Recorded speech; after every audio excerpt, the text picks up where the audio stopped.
بس اتنا سا کہوں گا کہ جس کسی انسان کو اس کی روح کے ذریعے بلانا ہو تو اس کے لیے صرف یہ عمل آپ پڑھ لیں۔ وہ جس کسی حال میں بھی، جہاں کہیں بھی، اور دنیا کے جس کسی کونے میں بھی چھپا ہوا بیٹھا بھی ہوگا، موکل اسے گھسیٹتے ہوئے آپ کے پاس لا پٹکیں گے۔ یہاں روح کے ذریعے کا مطلب یہ کہ اس کے اندر سے ہی آواز آئے گی کہ آپ کو فلاں شخص بلا رہا ہے اور آپ کو اس کے پاس حاضر ہونا چاہیے، اور آپ کو اس کے پاس حاضر ہونا ہی پڑے گا۔ وہ اس فرمان کی نافرمانی نہیں کر سکے گا۔ انشاءاللہ پھر ایسے میں وہ جتنی بھی تاخیر کرے گا تو اسے اس میں بے چینی ہونے لگے گی، دل گھبرائے گا، کسی حال وہ خود کے قابو میں نہ رہ سکے گا، اس کا کلیجہ اچاٹ کھائے گا، دل کچھ کہے گا اور دماغ کچھ کہے گا، اندر سے کچھ بھی نارمل نہیں ہوگا، بس کہیں سکون نہیں اور نہ ہی من کا لگنا۔ ایسی عجیب طبیعت اس میں ہونے لگتی ہے۔ قل هو اللہ احد اللہ الصمد کا یہ وظیفہ ہے، اور اس عمل کے موکل جب اپنے مقام سے اس کے مقام تک پہنچ جاتے ہیں، اور اس میں سیکنڈز بھی زیادہ لگتے ہیں، یعنی جب بھی آپ یہ حکم دو گے کہ اے فلاں شخص حاضر ہو جاؤ، تو پھر مجال ہے کسی مخلوق کی کہ وہ ان موکل کو اللہ کے حکم کو پورا کرنے میں روک دے۔ پھر جیسا آپ انہیں کہتے ہو وہ آپ کے حکم کی تعمیل کر کے ہی دم لیں گے، آپ کے بھی مسئلے حل ہوں گے۔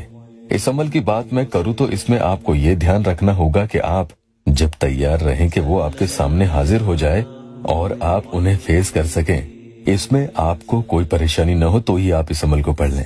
اور ہاں، کہیں ایسا نہ ہو کہ عمل کرنے کے بعد آپ فون کو ادھر ادھر کہیں رکھ دیں اور ان کا فون بجتا رہے اور آپ اٹھائیں نہ، کیونکہ ہو سکتا ہے کہ اگر وہ ایک بار فون کرنے کی کوشش بھی کرے گا تو بار بار نہ بھی کرے، اور کئی بار سامنے والا آپ کے شہر کا نہیں ہوتا تو ضروری نہیں ہے کہ وہ آپ کے سامنے حاضر ہو، وہ آپ کو فون یا میسج بھی کر سکتا ہے، تو آپ کو کال ریسیو کر لینا چاہیے۔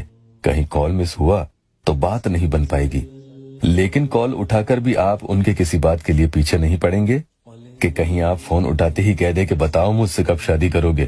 نہیں، ایسا نہیں کہنا ہے، بلکہ انتظار کریں وہ خود کیا کہتا ہے، اور اندر سے خود پر قابو رکھیں۔ خوشی کے مارے جذباتوں میں بہہ کر اپنی کمزوری نہیں دکھانی ہے کہ جلد بازی میں محبت کا اظہار آپ ہی اس کے سامنے کر دیں۔ دھیان رکھنا، باوضو ہو کر آپ کو یہ وظیفہ کر لینا ہوگا۔ وقت کی اس میں کوئی قید نہیں ہے، دن میں، رات میں، کبھی بھی کسی بھی وقت کر لیں۔ ناپاکی کے دنوں میں قطعی آپ اسے نہیں پڑھیں گے۔ سکون سے کہیں بیٹھ جائیں، موبائل میں تصویر اس میں آپ کو چاہیے ہوگی، اسے دیکھتے ہوئے آپ یہ عمل پڑھ لیں گے۔ چاہیں تو عمل روزانہ کر لیں۔ اعوذ باللہ من الشیطان الرجیم، بسم اللہ الرحمن الرحیم ایک مرتبہ پڑھنا ہوگا۔ اس کے بعد قل هو اللہ احد، محبت مطیع و حاضر، فلاں اللہ الصمد، اس میں آپ کو فلاں کی جگہ اس انسان کا نام لے لینا ہے، لیکن اس کی تصویر کو بھی بیچ بیچ میں دیکھتے ہوئے جانا ہے۔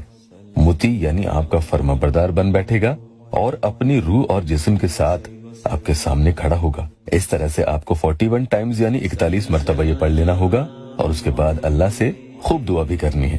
انشاءاللہ مطلوب کی فوراً حاضری ہوگی۔